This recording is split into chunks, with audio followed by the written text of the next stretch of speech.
What's up, everybody? Welcome back to Squeeze the Juice. Another week. The football season is dwindling. The end is in sight, unfortunately. But the intensity is ramping up. Yes, sir. Yes, sir. And that's the most important thing, right? We're getting down to just 8 teams remaining, right? And nothing beats playoff football. And last weekend, maybe a bit of a disappointment if you're looking for close games, but I think the storylines coming out of the weekend couldn't be more juicy. And it's going to be exciting to talk about as we head into the divisional playoff round. Yes, the divisional playoff round. Last week, we had the wild cards. And like you said, the storylines were there. They were, absolutely. But the outcomes may have been shocking. Yeah, wide margins in most of the games. Really the only game that was wire to wire was Lions-Rams. I was 2-4 on the week. I was expecting maybe some different outcomes, maybe closer outcomes in some, bigger outcomes in others, right? I did not find the right mix. So I'm now 52, 44, and 5 overall. Justin was 3-3, keeping it steady, 47, 46, and 5 overall. Let's start off with the first game, Browns-Texans. CJ Stroud, he's him. He is something else. And look, I thought maybe the pressure of a playoff game would get to this young coach, would get to this young team, would get to the young QB. It did not. They dominated that game. They made Flacco look completely just lost out there. It was a dominant performance, a dominant showing from the Texans. This team is for real, and they're going to give the Ravens all they can handle this weekend. Which is crazy to think, man, for the Texans, like we talked about last week, and now even especially going into this week, all they've been through the past couple of years with, GM issues, coaching issues, quarterback issues, other player issues and trades in and out, and just so many problems, You get this year, you're like, all right, time to rebuild in a right way. You have some still good guys around, from the past that are there, and you just want to build on that. Rookie head coach, you go crazy in the draft. You get you already have the second overall pick. You trade up for the third overall pick, Yep. And man, that quarterback and the edge, these two rookies are making a difference on both sides of the ball. Yeah, and they kept the Browns pick and traded Arizona their pick, and it turns out that their pick is going to be worse than the Browns pick. So they made the right choice trading their pick. Mm-hmm. A lot of people were saying Arizona's going to get 1 and 2 in the draft next year, right? Arizona's going to be the worst team. Houston's going to be the second worst team. No, Houston is now in the divisional playoff round. Outstanding job by Stroud and that organization, really, from top to bottom. They have corrected their wrongs, and the ship is now headed in the right direction. Game 2, this was a spite pick for me, and the Dolphins showed America, well, if you had Peacock, they showed all Peacock subscribers. If really did, they showed them, look, man, they are what we thought they were, and they cannot play in the cold. They cannot go on the road, and when they go up against a good team, they look flat. This team is the same thing every single season, and the line made me think maybe they have a shot. 4 points, that doesn't feel like a ton of points. It just feels like an easy Chiefs play, and it was an easy Chiefs play. The Dolphins never had a shot in that game. Even when it was 10-7, I was like, yeah, no, I made the wrong pick. Justin, you made the right pick. I wasn't really trying to doubt the Chiefs. I just thought, hey, maybe it's going to be we've talked about it. Maybe it's a low-scoring, just cold. It was fourth coldest game in NFL history. Maybe it was, just going to be a ground game, and they didn't. And they couldn't establish the ground game. Tua couldn't throw the football downfield, and the defense just where was it? I'm not sure. So this was a very disappointing performance for Miami, but it was expected in a way. Like, this was probably the most likely outcome, and I ignored it and went for the, hey, maybe they play a close one. No, Chiefs all day. Game 3, technically, was the Cowboys and the Packers, and what an upset it was. The Pack roll into AT&T Stadium, undefeated all time there, and they embarrassed the Cowboys. in what was going to be almost another coronation moment for them, right? Like, this is the year. The Cowboys, they're the 2 seed. They're going to win this one. They're going to host the Lions, and they're going to go to the NFC Championship game, and they're going to win it. No, it ended immediately in their own barn. On site. I mean, Jordan Love looked like prime Rodgers out there. It's crazy, man. It was. How did they do it? I'm not saying Jordan Love is going to be that level of quarterback at all. And this is year 4 for him, by the way. Like, he has had plenty of time to digest, learn the playbook under LaFleur, really get his mechanics right. He hasn't had the pressure of being the guy from day one, right? Learning on the fly. He's been able to just sit back and relax and kind of just take in all the information that's given to him. But what you're seeing in year 1 as the starter is a quarterback that started out a little shaky, but has matured along the season, and he looks like a very competent quarterback. I'm not sure if he's the guy. I mean, getting a playoff win in your first year as a starter, that is a tremendous accomplishment. I'm still not sold on him as the guy long term. But I'll tell you what, he's definitely not the guy. A guy. So I think there's a little bit more for him to prove. I do fear if he's reached his ceiling in terms of talent-wise, or if he has more room to grow. I mean, this is a guy who's, I believe, 26 now. He is in year 4 of the league, so it's not like you're getting a spring chicken. But they did extend him smartly before the season. They're going to have him on a cheap deal. And if he does this again, they're going to extend him even longer. So I think Jordan Love, very solid play from him on Saturday. But to me, this is more about the Cowboys just collapsing. Dak Prescott, the turnovers, the defense looking completely lifeless. It was something out of like a movie, honestly. I mean, I just couldn't believe what I was watching. Where was Micah Parsons? Nowhere to be found. For a guy who talked too much all year about this is the year, this is this is this, and, you know, to just talk smack in every level, nowhere to be found. Nowhere to be found. The team was nowhere to be found. No. At the end, playing against the backups of Green Bay, they got some garbage time touchdowns because Dak was just throwing it to CD, you know, for lobs, right? And that's just how it happened. I mean, honestly, the only guy that played well to me was Ferguson on that whole team. Nobody played well. And he had an average game. Look, it was great to see. Obviously, we all took a lot of pride in it. Everybody loves seeing the pack fall. Or not pack fall, the Cowboys fall. I owe them an apology. I thought this was going to be a blowout. I thought the Cowboys were going to do what Micah Parsons has been bragging about all year long.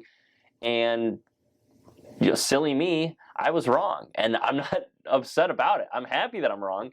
But it was just unexpected completely. Game 4, Sunday night, Lions-Rams, the best game of the weekend by far, not even close. Came down to the wire. Jared Goff in that offense, they had a great first half, struggled in the second half, but the defense, the key red zone stops, that was the difference in this game. When the Rams were able to drive down the field, they couldn't get into the end zone. They had to settle for field goals. They were the Lions, cooking, when though. they did get down the field, they got in the end zone, and ultimately that's what won them the game. And shout out Michael Badgley, the 54-yard bomb. That's the difference in this one. I mean, so many little things add up over the course of the game.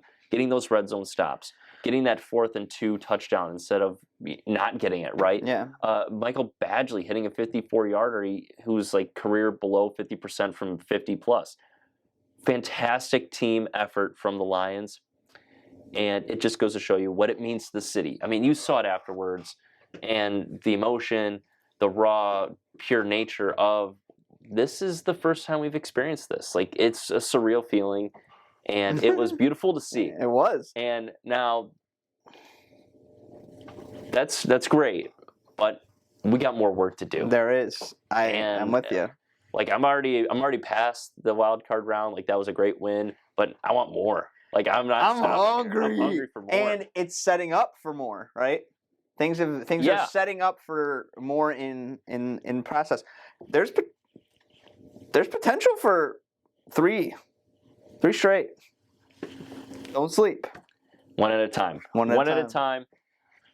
So the Monday games. Let's wrap this up quickly. Bills, I thought they just took care of business. They won by 14, got a little shaky in the second half. But, I mean, really, there was never a doubt the Bills were going to win that game. It was I just by think how you would have much. exactly, and I think you would have liked to have seen them look the part a little bit more against the Steelers team with Mason Rudolph as the QB, but alas, they still got the win, and I like their form right now. I do. Gonna have a tough matchup against Kansas City, but That's the game to win, and Josh Allen if probably you can win wants that it. one, then He all bets wants are it. off in the AFC Championship game. The last game, though, Buccaneers dominate the Eagles. This was an Eagles team that completely fell apart. I have not seen a bigger implosion of a franchise than the Eagles this season. 10-1 to start. You lose 6-7, one being a playoff game, and a team that was in the Super Bowl last year, was in it till the very end, now is asking a lot of questions about themselves and how they move forward and what to do with Nick Sirianni, what to do with the offense, right? You're going to lose Jason Kelsey potentially. Like, there's a lot of questions going on. And the coordinators, I mean, Brian Johnson might be good, might not be good. The DC issue, Is a big problem. That was The a big defense problem. as a whole is is a yeah. problem. So a lot of questions being asked in Philly right now. You know those fans, you know that radio, those radio hosts, they are probably livid still, even as we go into the weekend. But I don't think we were surprised, really. I mean, I didn't think it was going to be a blowout, but I felt like the Bucs were the right play. And it was one of those only games of the weekend where I felt pretty confident. Like, as I was watching the game, I was like, the Bucs got this. Like, I'm not even worried. They were just playing. They were just doing everything right that they needed to. And it wasn't like they were, like, struggling, No. They just played a clean game. They were able to run the football, which is something they don't do well. Baker was looking sharp. I mean, there was really no pressure in his face. He was able to sit back and kind of just find Mike Evans, find Chris Godwin. And that's the difference. He had a couple of drops, too. Kate Allen also had a great game, the tight end. So, you factor in it all, and it's like, the Eagles team, I mean, frauds. It's crazy, What a turn of events of how much hype was going in between those two teams into the offseason, right? Or into the postseason. Yeah. And Philly and Dallas, the NFC East crumbles. You hate to see it. You just hate to see it, right? But that was the wild card round. We're on to the divisional round. And this is where, in my opinion, you get the best games. Like, I think this weekend is going to be electric. Awesome. I agree. So let's get into it. I agree. Let's not waste anyone's time. No. Let's get into it. Ain't no time like the present. Game 1. The man himself. The rookie and the Texans of Houston head on the road to go play right now the number 1 team in the league in the Baltimore Ravens, who are coming off a nice little bye week. Ravens favored at home by 9.5. The Texans got nothing to lose and everything to gain. They're just playing with their hair on fire right now. Honestly, like they don't what care. What a statement! They are. I mean, they're playing ball right now. Like, they don't have anything money wise on the line. They're just playing to have fun right now. They're playing like kids, and you can see it on the field. Like, they are just loving the game, appreciating the game, and following their head coach, who is an absolute leader. DeMeco Ryans has done a fantastic job. He is, without a doubt, in my opinion, the coach of the year, like, without question.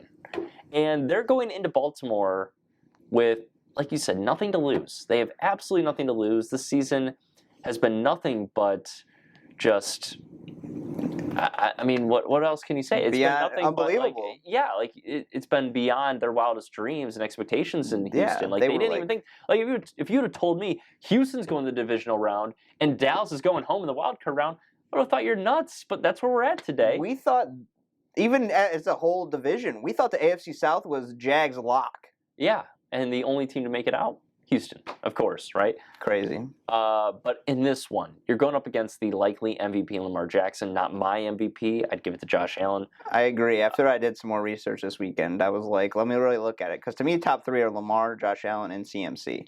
Yeah, I would give it to Josh Allen. It's going to go to Lamar, whatever. But the Ravens, they're not the same team that they were when they lost to the Titans in the divisional round as the 1 seed a few years back.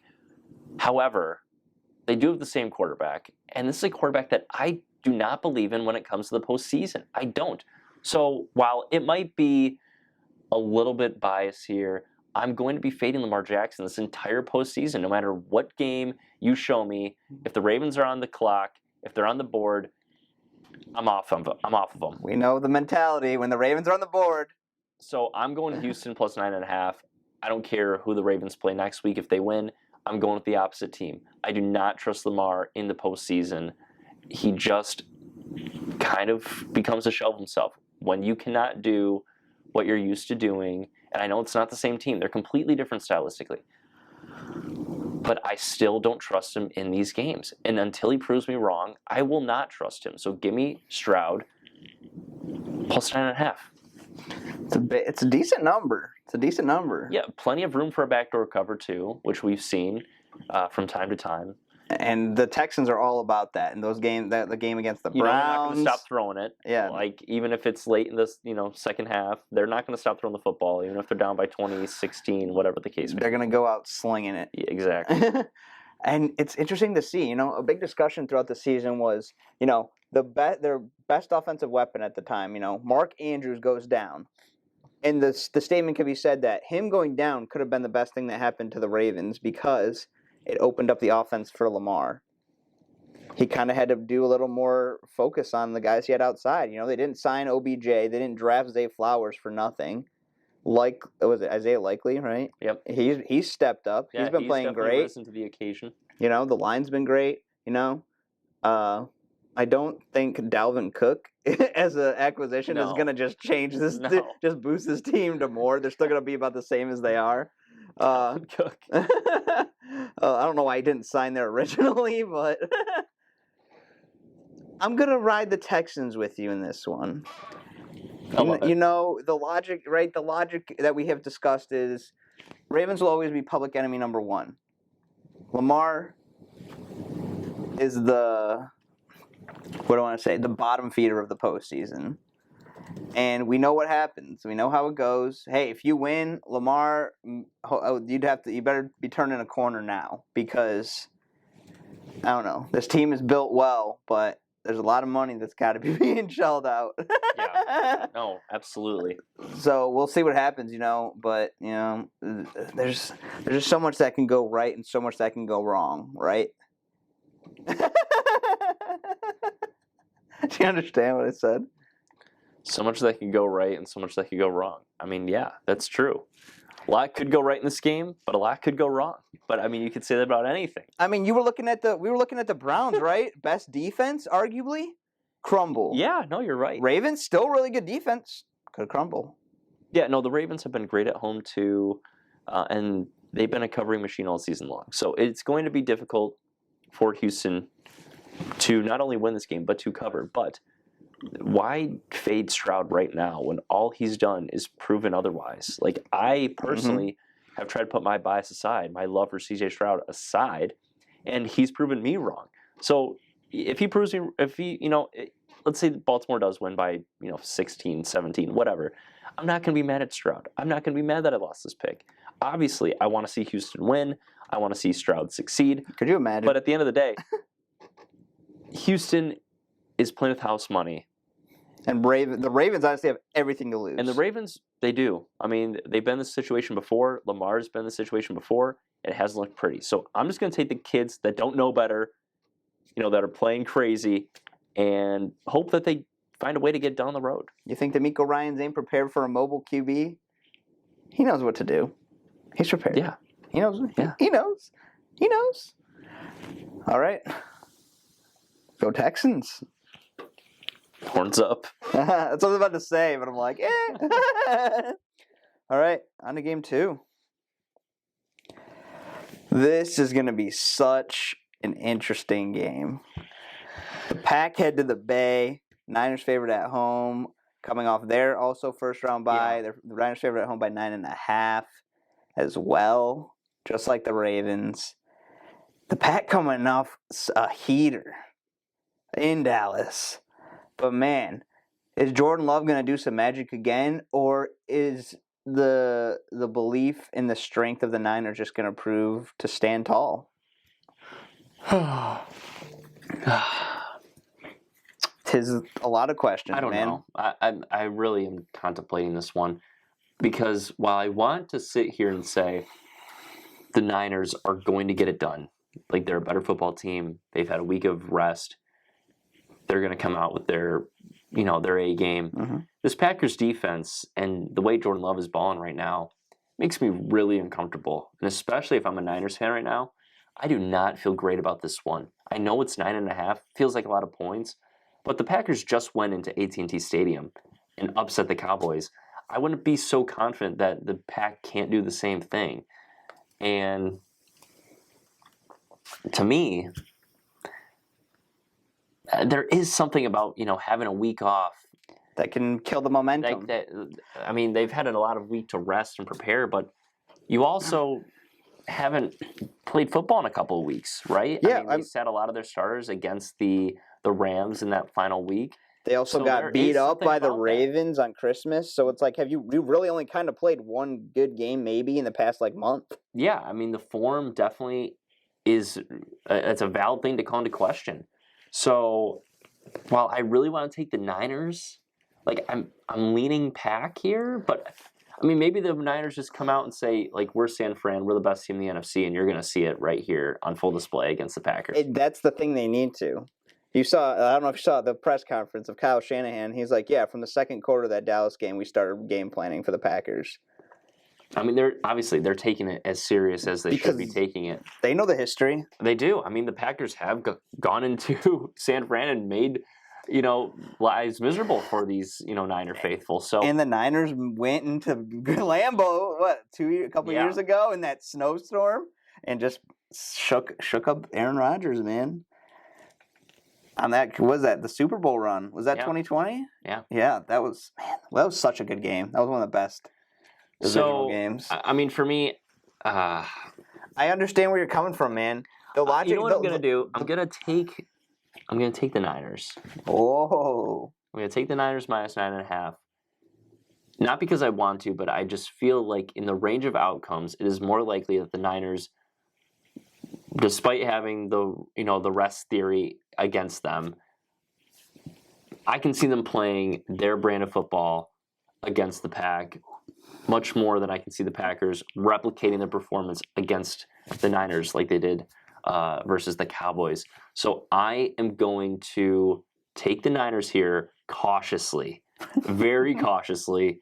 9.5 is a huge number, and the last time the Niners had a big number in that game against the Ravens, it went the other way. So I'm a bit concerned, but I'm going to ride with the Niners here to get a double-digit win over a hot Pack team. I don't. This is probably the toughest game for me to pick. It's very difficult because the number is not comforting at all, no matter what side you're playing here. Because if you're leaning Pack, right, and I'm looking at 9.5, I'm thinking, well, if they lose by 10, that's exactly what I'm thinking. You know what? That's just so unfortunate, right? You can't tell me they're down 7, right? And then they're like, we can get this, and then Niners go down with a little bit left, kick a field goal, and then nothing happens, right? Right.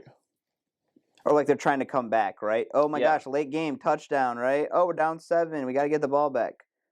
Field goal, and then ball back, and they just can't get it done. How easily it can turn, though. But see, there's that, and then there's also the possibility that the Niners just play their A game and they blow out the Pack. That's another thing. So, for me, I need Green Bay and Jordan Love to have a very similar performance from the week prior, and it's just so tough for me to be yes, that's what they're gonna do. I agree. I think it's the Niners at home is just different. I get the Raven game happened, but when they really lock in, they love being at home, and there's just something about it. I know you could go back and forth because, yes, they did beat the crap out of Philly in Philly, and that was a true vengeance game. But we saw what happened to Philly at the end of the season, right? Total and in collapse. The playoffs. Yeah. So we knew they weren't legit. So how legit are the Ravens the game before and the Niners, as the 1 seeds? They played each other. One beat the crap out of the other, but the other beat 2 other big names, in their division, So it's tough. I do have to agree with you. I think there's just a more probable problem. There's higher probability that it would be a double-digit Niners win. Because that 10 is just sitting right there in my face. Because that's exactly what would happen. It's scary. That's exactly what would happen, dude. Oh, look, it's 2027, and here comes the Niners with the ball. With 2 minutes left. Go kick a field goal. Game over. Right. And then when I'm looking at like stats in the past, like home teams convincing run of 40-16 straight up and 28-27-1 against the spread in the divisional round. So you're looking that like being the home team matters. And if you really feel like the Niners, like I feel like if you're taking the Packers, you might be thinking, oh, the upset might be a little trendy thing happening here. But home teams, very good against the road teams since 2009 when it comes to just winning the game outright. And I feel like if you feel Niners here, if you're leaning Niners, just take them to cover the spread and hope that they have a vintage Niners performance. But man, what will happen with the world if the Pack win this thing? Oh, upside down. Everything goes out the window. Everything's out the window. All bets are off. Dang. No matter what, they have to play all games on the road, the Pack. Yeah. Yeah. That's crazy. If they won, they'd have 7th seed. If they win, yeah, I mean, hey, if the fact of to go through the gauntlet they would have to get to the Super Bowl on the road. I mean, how would you bet against them? I don't know. I don't know. I'm tired, man. I'm tired of a lot of things. But... It's all right, man. One thing I'm not tired of is, I mean, playoff football. Obviously. So let's continue. All right. On to the next game. Game 3. The Bake Show. The man we've been supporting all year long. Even though we kind of questioned if the Bucs could win the South. We thought they weren't going to win it at all. The Bake Show and the Bucs come to Detroit. Detroit hosting their second home playoff game, man. That's more than they've had ever. It's crazy. Oh, Detroit favored by 6.5 absolutely at home. Crazy. It is insanity. The average ticket price right now is almost $1,200. Chaos. Yeah, I mean, when you're talking divisional round costing $1,200, average ticket, standing room only is like $600. Are you kidding me? I mean, it's going to be an insane environment. Last week, the 4th loudest ever recorded stadium. You can bet the Lions fans are going to try to get that even higher. I think they could get to second. First is going to be tough. It's going to be tough, but it can be done. Don't doubt Ford Field. No, I don't. But, I mean, on the other end of the football field, you got Baker Mayfield and this Buccaneers team that's just been scrappy all year long, right? Just getting the job done. They've been able. I mean, at one point in the season, they were 4-6. They weren't really looking like much, but they scrape out a few wins, get to 9-8, and all of a sudden, I mean, they're in the divisional playoff round. They've only lost one of like the last 6. Yeah, they have absolutely balled out to close out the year. So you're getting a team playing well at maybe the wrong time, right? I mean, you don't want to see a team peaking in the postseason, but that might be what the Buccaneers are doing. The thing that bothers me, though, about this game, and it's not the spread, it's just we've already seen it happen once, and it was on the road for the Lions. They won by 14, very good display, but a lot of injuries in that one, right? The Lions were without a good chunk of their key contributors. A lot of them. So, and they still got it done. Jared Goff played a good game. They won by double digits on the road. So, while they were missing guys, I think they're playing good form at the time. The Buccaneers, not the greatest form, but they weren't really missing any guys. So it really comes down to, all right, is the Buccaneers at their best better than the Lions in their current form at home? And the answer to me is just simply no. However, the 6.5, it's intriguing, right? I mean, they played a close one against the Rams last week, didn't cover, obviously. The spread was Lions -3, Rams, the 1-point loss, they covered. So,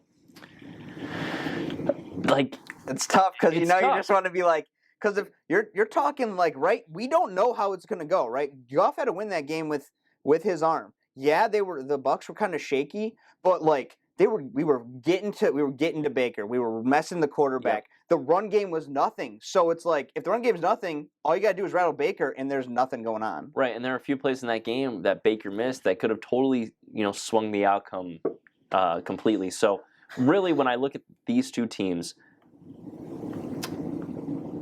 I just have to go with my gut here, and I'm gonna take the Lions to cover the minus the 6.5. I feel it in my gut that last week's close one, the scare against the hottest team in the league, the Rams. Nobody was hotter than the Rams. That scare last week, I think, only pushes them further on this path, and I think you're going to see a Lions team that is a bit more sharper in the second half, especially. I think they'll play a complete game, and they'll be able to outlast Baker Mayfield and this scrappy, resilient Buccaneers team that's just taken the identity of not only their quarterback but of their coach. The defense is aggressive. They blitz a ton. Goff is great against the blitz.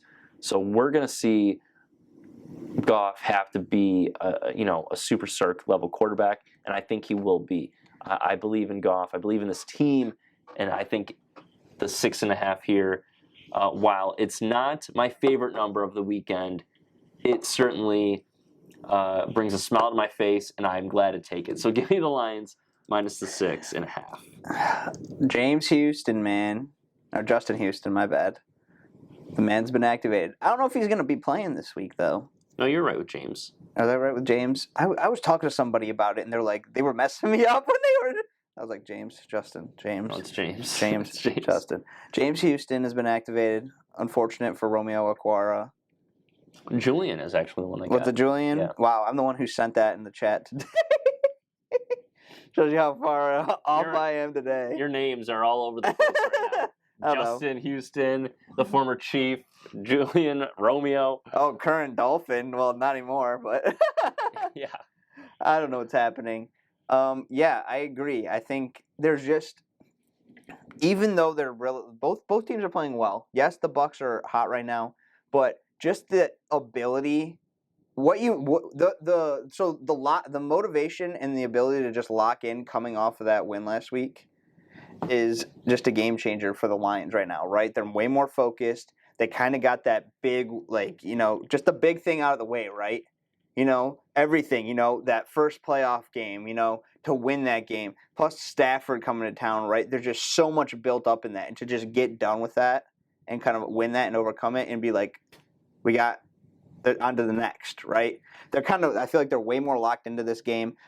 Way less injuries, just as everything should click out and play right. I mean, this game could still go either way, but like we talked about kind of with the Niners and the Packers, right? You do have a hot team coming to like another really good established team right now.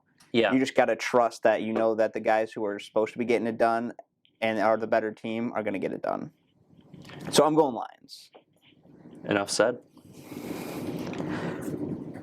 Will we be 4 for 4? We'll see. Game 4, the last one of the week, Sunday night. The rematch people have been waiting for. Chiefs head to Buffalo this time. Josh Allen, the Bills at home. They're favored by 2.5 at home. Both teams, they're coming off of wins that were in some cold, crazy temperatures, some snow, chaos, and Evan is just pumping the brakes right now. Or he's telling the people to calm down. I don't know what's going on. Bills, minus 2.5. That's all I have to say. You're not going to get some crazy analysis. You're not going to get some game-breaking display for me here. Bills, minus 2.5. They're going to dominate in this one. Favorite play of the weekend. It's a lock.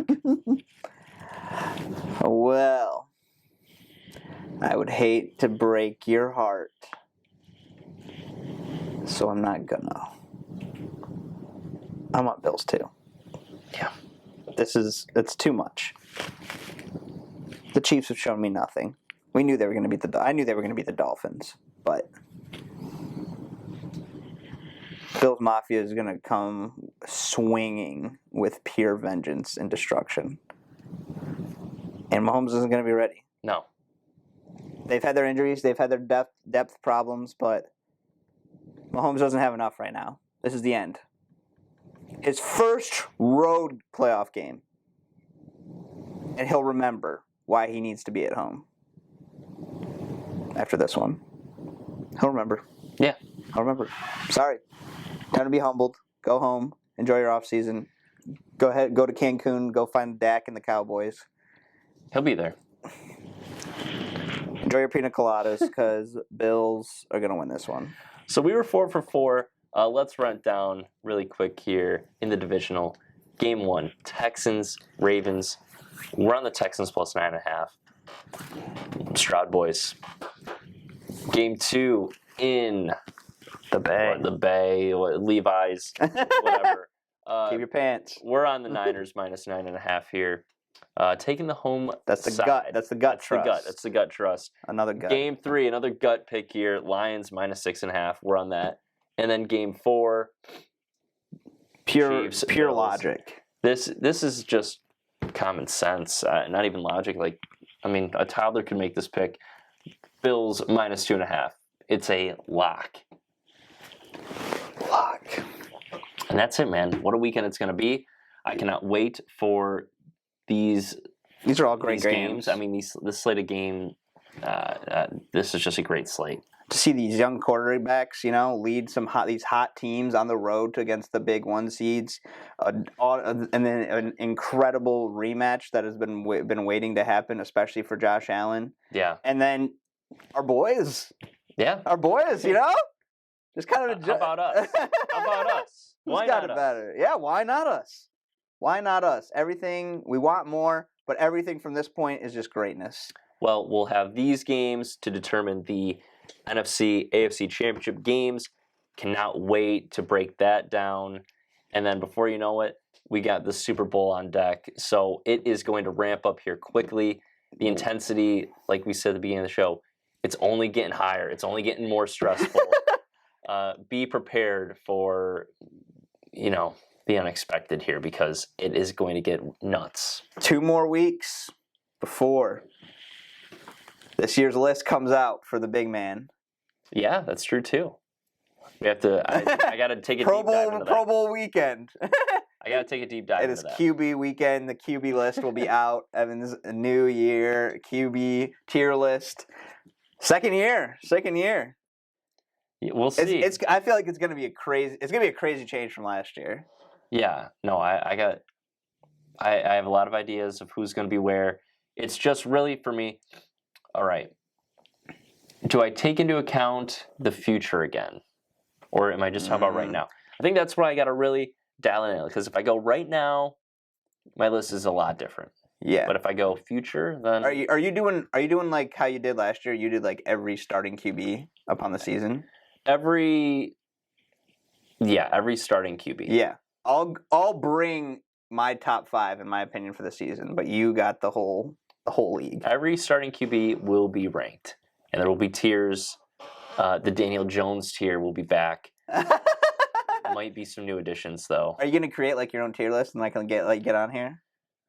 Yeah, if you want. I'll do that. If you do, I'd rather do that. Tier list, yeah. Then I can just have you pull it up there, and then I will just slide to the side. Yeah, because of Bluetooth, all you do is it's perfect. Plain and simple. It's plain and simple. So you can plan that. I'll just make sure I'll figure out my top 5 in my opinion on the season. Yeah, no, you're good.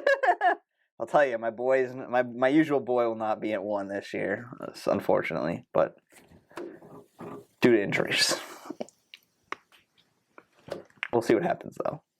It's okay. Enjoy the divisional round. It's gonna be a fun one. Enjoy all the games. Hopefully we have a steady picks this week because we are together on all of them. 4-0. You know the deal.